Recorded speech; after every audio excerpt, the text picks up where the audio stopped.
In this video, we're going to talk about backflips, keeping busy, and cooking a mean steak coming up. Hey guys, we're back.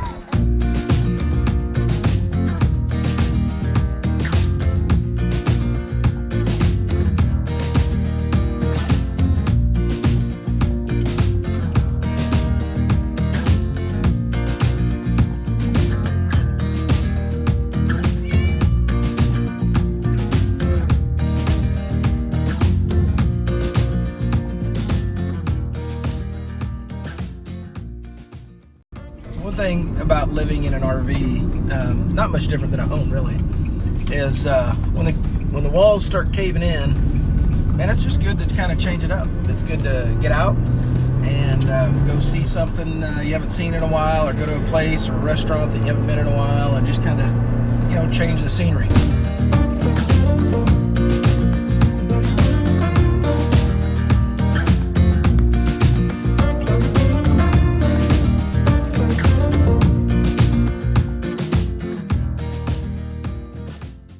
All right, so Mommy's got the day off today. These guys are with me. We're gonna go to the trampoline park, blow off some steam, and we're gonna tear this place up.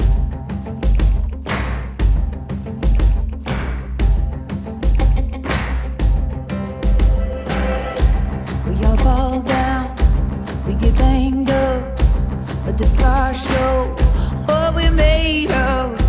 Don't you look back, lift your head up. Shake the dust off, tell me what you're made of.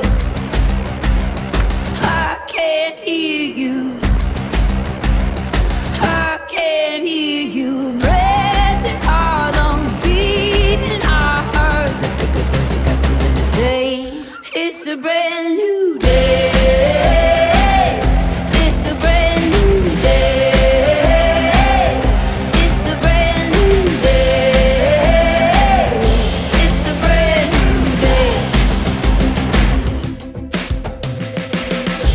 When the rain falls, when the ground shakes, when the wind blows, when your heart breaks, show me sorrow, show me laughter, show me starlight, show me what you're after.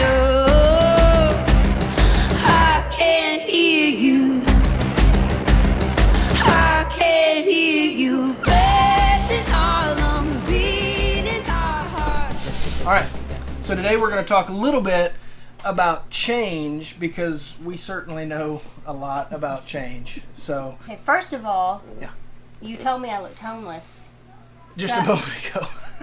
So I went and put earrings on, Yeah, not so homeless a anymore. little bit of mascara, and some lip gloss. I feel like you're staring at me really. Well, because we're right awkwardly. here and I'm trying to fit into the camera. So really kind of all of our marriage, we've kind of experienced change, and we've kind of felt like it was the Achilles heel. We never felt settled, and we're always kind of moving to the next place. And some of those circumstances and situations were, due to my profession. Some were, certainly part of what we were in control of, but others, other moments weren't. And so we'll get into more kind of the details of, what we used to do. But we moved all over the country. So it wasn't really until recently, really about the last 2 years, I think, that we've started to really think about change as a good thing, and it challenges us and keeps kind of our relationship fresh. But I can recall back when we first met from the moment of our first date, 7 months later, boarding a plane to Jamaica and getting married, we didn't really do anything normal. Right. No. So No, we're not normal. Probably not. Not at all. Not at all. So, I guess maybe, what has it been, 13, 14 years later, we're finally starting to embrace that and starting to say, hey, that's kind of us, and we're okay with that. So, we're kind of wanderers by either nature or circumstance, but we've kind of fallen in love with it a little bit. Yeah, so we gravitate towards it more. And to the point even that when we are settled down too long, we get grouchy. we get a little stir crazy. We get stir crazy, Yeah. we get grouchy, we tend to start getting a little, back and forth to each other, and like you can tell when we need to need a out. trip. And we need something different, or we need to change something up. Yeah. And the kids are kind of getting that way too. we'll be in one spot for a while, and the way that we RV is probably a lot different than most people. Being full-timers, we have a home base. We use kind of a hub and spoke strategy where we have a home base. It's in one RV park. We always come back to it. We'll go out for 2 or 3 weeks at a time and then come back for 3 or 4 months at a time. And then we'll venture out again. So with us running a business and trying to lead our team and to do a good job at that, we don't feel like we can just kind of cut the cord and be gone forever. So there's some challenges with that, but for the most part, we seem to make it work. And this year in particular, we've got some big plans, and so we'll kind of announce those later. But we're excited about kind of what's in store. But getting back to change, I mean, just talk a little bit about your feeling, because one of the things that we again often talked about was just being so unsettled from state to state and place to place. I mean, what were some of the challenges with not really having a home or being away from family during those times? Do you recall those? Yeah, I mean, I think I still struggle with not being close to family. It's getting, I shouldn't say it's getting easier. It's not getting easier. It's just, I don't cry all the time about it. But, yeah, I mean, when we got married, I wasn't used to any kind of lifestyle except being at home in my hometown with people that I grew up with since kindergarten. I had to leave family and just my roots and my comfort zone. I had to leave all that when I married you. Yeah. And I stole her and I took her away. Pretty much. Yeah. So that became the lifestyle that I was not used to.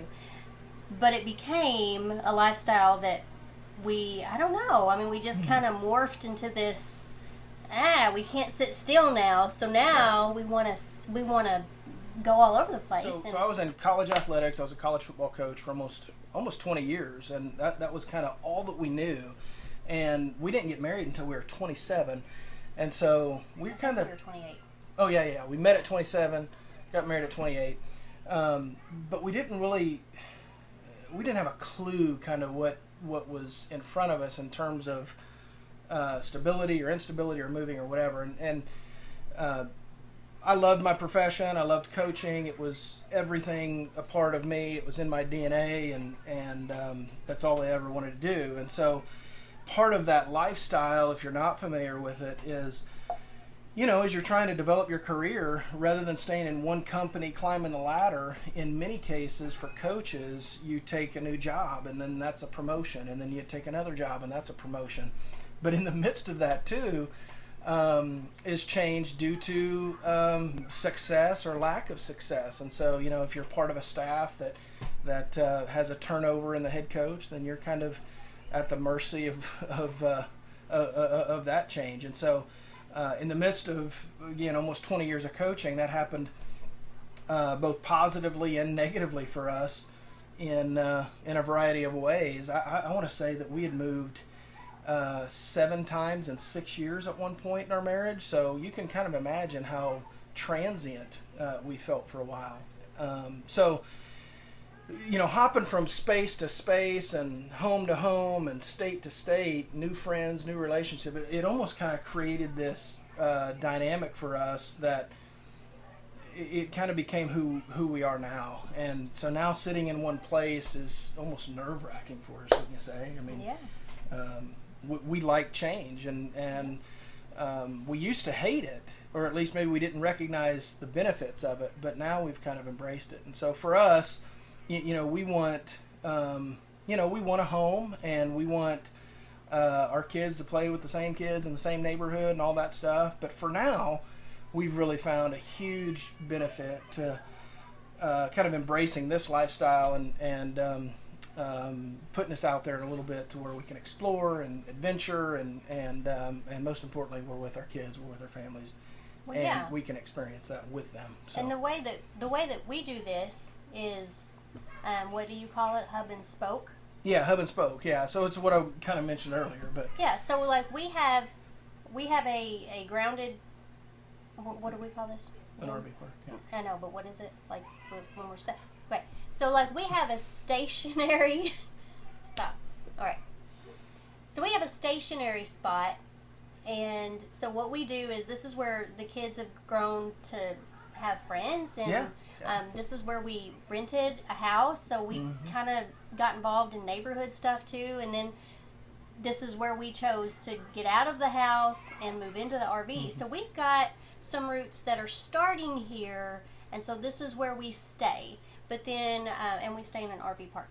But then we go and we travel, and that helps us when we're getting anxious and jittery, and we need to get going and, you know, do something cool and fun. And so that gives us the opportunity to really enjoy.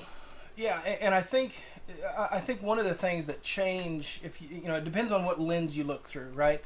But one of the things that change has really allowed us to experience is a dependency on each other. And so, you know, we've got friends of ours, we've got loved ones that, man, they stay in the same spot. Their life really doesn't change. There's not any new challenges, and for them, that's okay and that's great. For us, we just feel like with every different bend in the road or a different corner, you know, that we turn down, there's kind of excitement with that, and it kind of challenges us in a whole different way. And there's tears, and there's heartache, and there's frustration, and there's some angst with that. But for the most part, we've really kind of grown accustomed to it. It's a brand new day. It's a brand new day. It's a brand new day. It's a brand new day.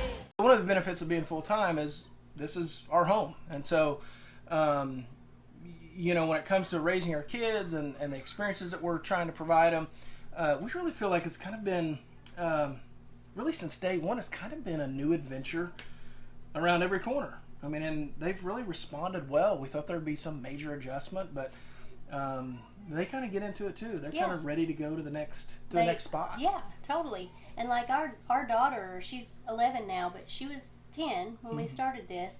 She is not good with change. And as a mother, like I really worried about it because I thought, man, we're going to take her room away and pack up half of her stuff in storage and give away stuff, and she's going to only have like this much. And I knew that our son would kind of go with the flow because that's just kind of how he is. Yeah, he's more easygoing, laid back. He's up for adventure any time. And Jersey loves the outdoors and loves to I don't know. I mean, she embraces the new things that we do, but she hates the change from her patterns or maybe her safe place, like a bedroom or toys or whatever. She doesn't like change, and she almost has to go through this, you know, this volcano explosion of emotion. Part of it, and then it settles down, and then she's willing to try, and I think, to be honest, she's enjoyed it. Yeah, she won't admit it, but she's the stubborn one. She's gonna do things her way. She still wants a 3-story home. Yeah, that's great. With every animal imaginable, but you know. Yeah. Right, she enjoys it. She's out there playing with friends right now, laughing. We can hear them. You might be able to hear them.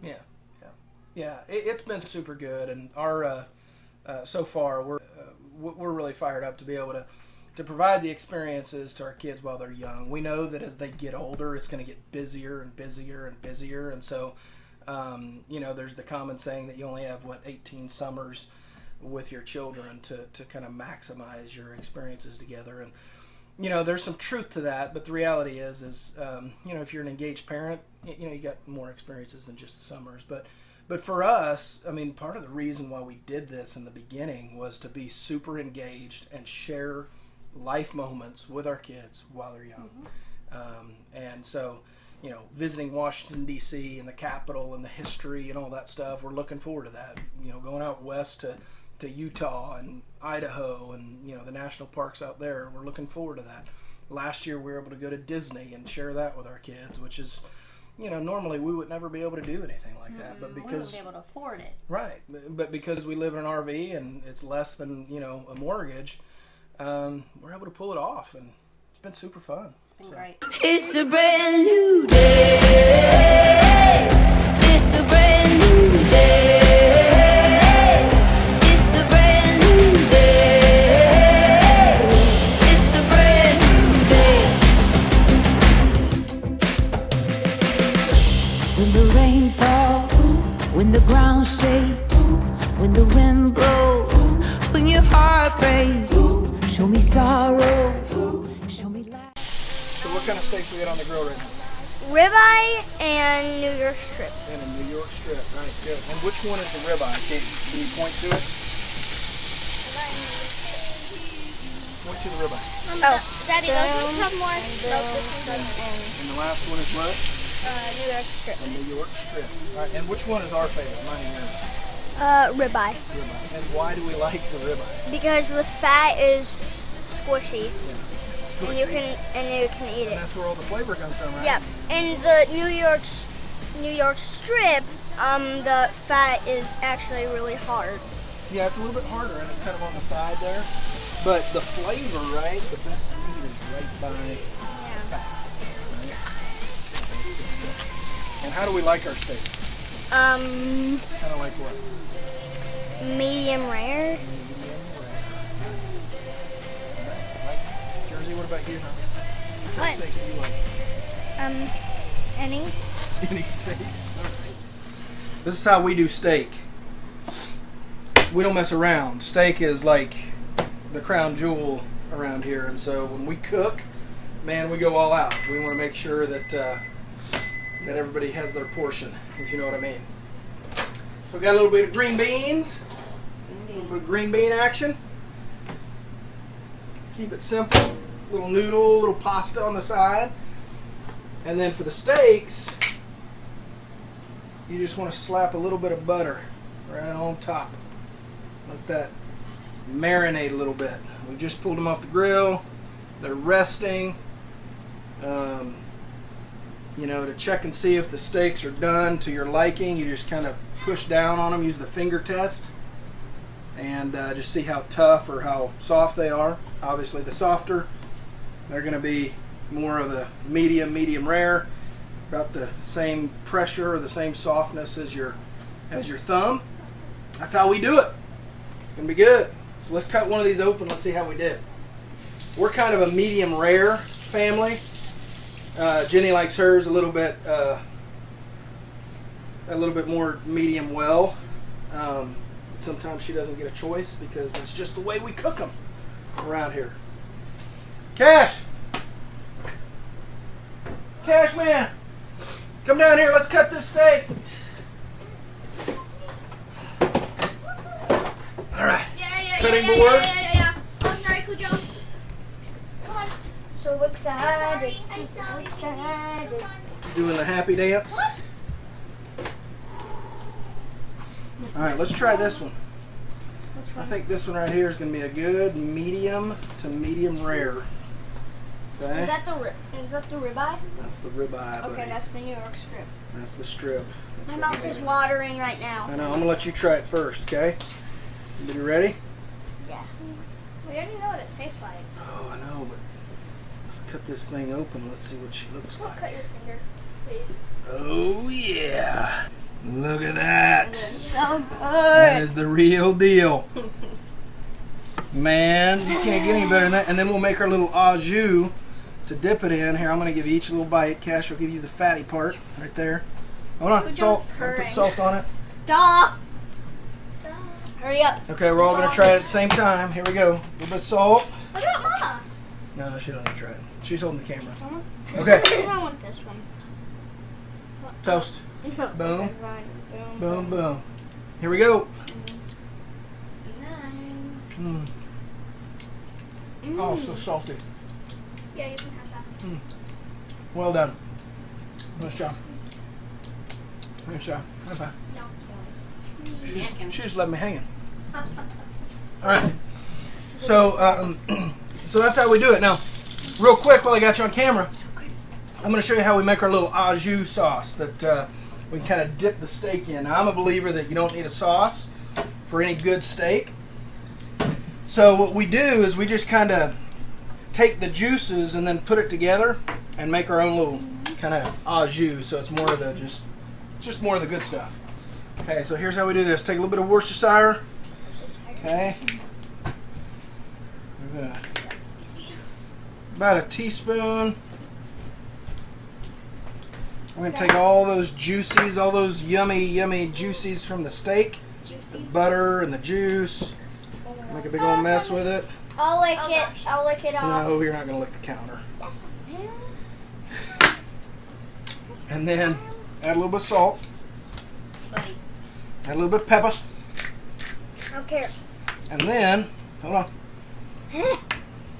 Do a little bit of stir.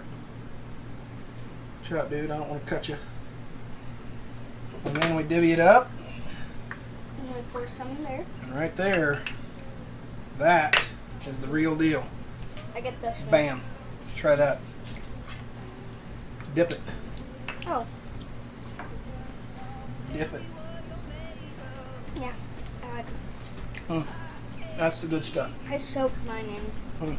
And then he drinks it. That's how we do it.